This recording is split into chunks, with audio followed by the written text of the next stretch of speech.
Welcome to the Learning Pines YouTube. We hope this video helps.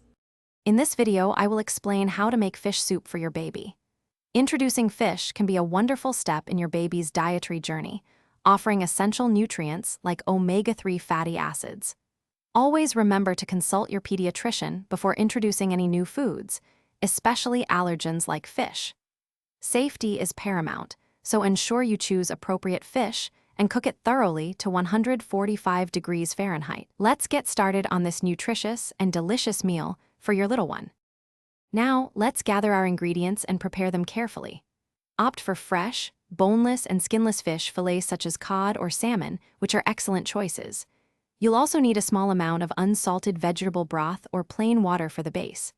Don't forget to add some finely diced, soft vegetables like carrots or sweet potatoes for extra vitamins. Remember, for babies, it's crucial to avoid any added salt, sugar, or strong spices.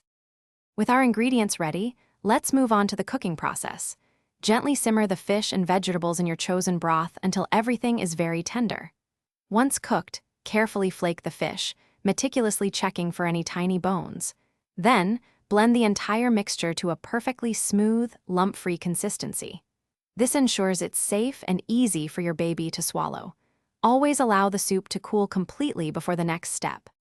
Finally, it's time to serve and store your homemade baby fish soup. Begin by offering a small portion, perhaps 2 to 4 tablespoons, to see how your baby reacts.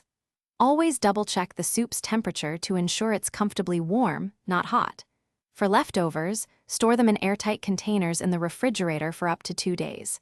If you've made a larger batch, individual portions can be frozen for up to 1 month, making meal prep a breeze. Thanks for watching. Consider subscribing if we helped you.